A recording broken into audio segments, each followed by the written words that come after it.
So I would describe myself, right now, I am sort of facing an identity crisis, and we talked about this earlier. I identify as a queer person first and foremost, I think.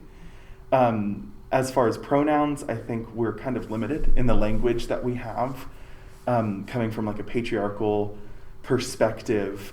So I'm sort of gravitating towards she, her, but it could also be they, them. It kind of depends on the day. Sure.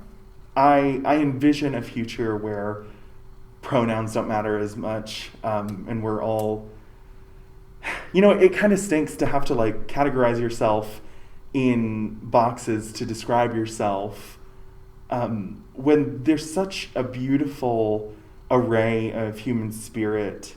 There is something to be said about the beauty of, looking at the past, looking at where we've come from as humanity, and, inflecting our own identities and our own revelations about it.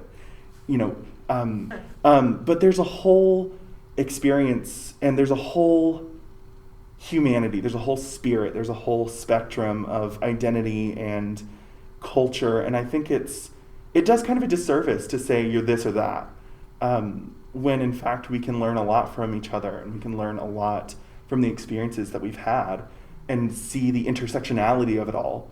For me as a queer person who's also white, my experiences are completely different than somebody who might identify the same as far as like gender, but who is a person of color.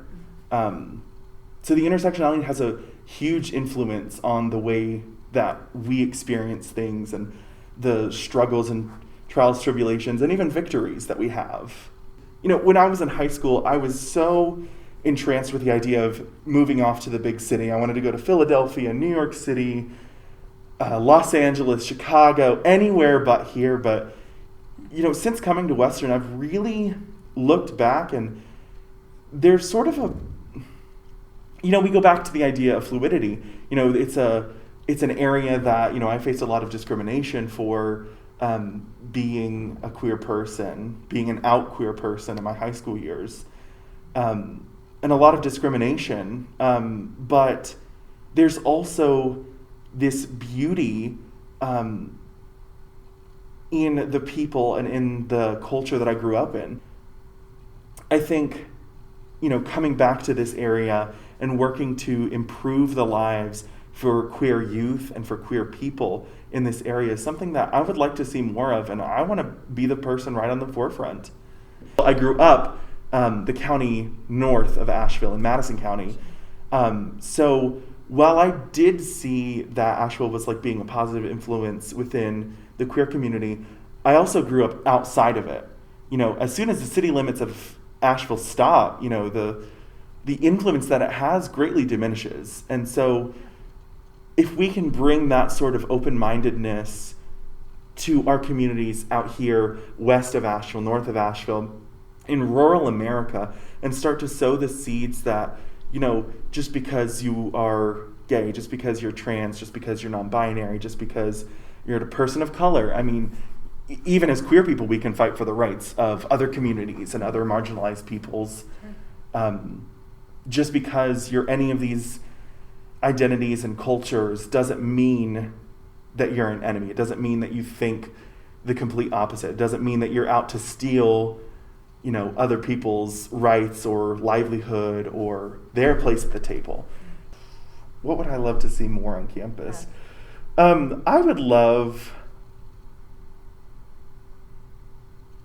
Let me answer the question in a little bit of a roundabout way. Yeah. What I would like to see less of on campus. Fair enough.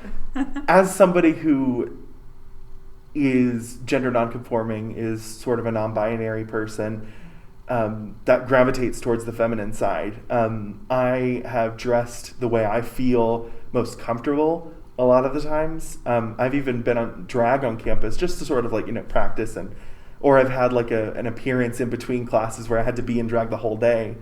And I would have people that would come up to me and would make fun of me, or I had a faculty member walk behind me and follow me to my apartment and be like, "Did you lose a bet?" And I was like, no. And it's like, I would like to see less of the, pointing and laughing that I have seen. And while I do feel that Western is a pretty inclusive community, it only takes one rotten apple to spoil the bunch. And so I would very much like to see less of that. Queer people are not here for your entertainment. While I am a drag queen, while I am an entertainer, if I'm walking from class to class, I'm not here for that kind of interaction. So unless you're wearing like one of those inflatable dinosaur outfits, you probably shouldn't point at someone. And the thing is, if you're a straight, cis, white person, a non-marginalized person, or let's say a less marginalized person, making remarks, pointing or trying to be maybe conspicuous and having your side conversations. Queer people do see that. Queer people notice. People of color notice when the environment is not welcoming to them. It's not hard, and you're not being inconspicuous. It's quite noticeable.